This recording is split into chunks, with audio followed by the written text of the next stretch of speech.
আমি সঠিক এবং সৎ ছিলাম, এখনো আছি, কিন্তু কাউকে ঠকাইনি।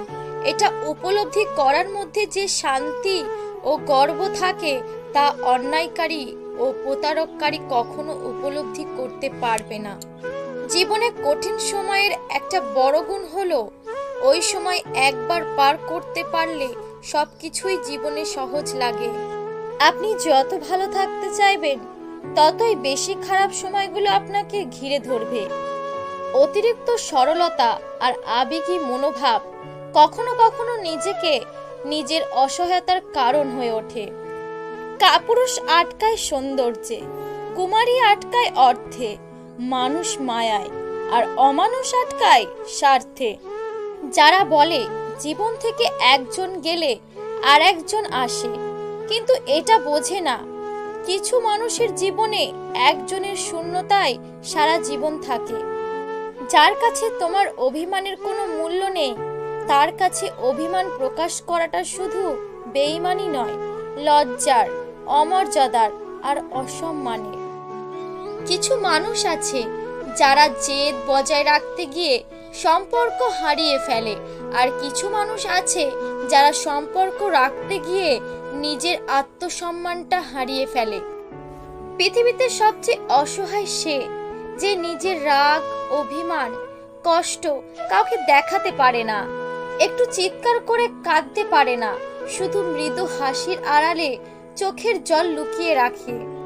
জলের দিকে তাকিয়ে থাকলে যেমন তুমি কোনোদিনও সাগর পাড়ি দিতে পারবে না, ঠিক তেমনি সুখের আশায় বসে থাকলে কোনোদিন সুখের সাগরে ভাসতে পারবে না। কেউ যদি তোমাকে গুরুত্ব না দেয়, তাহলে তাকে এড়িয়ে চলো। এটা তোমার অহংকার নয়, এটা তোমার আত্মসম্মান। পৃথিবীতে এমন কোনো মানুষ নেই যার বুকে এক ফোঁটাও কষ্ট নেই।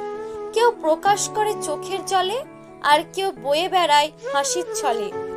বর্তমান সমাজে বেঈমান আর স্বার্থপর মানুষেরা ভালো আছে, কিন্তু যুদ্ধে হেরে যাচ্ছে শুধু সৎ এবং বিশ্বাসী মানুষগুলোই।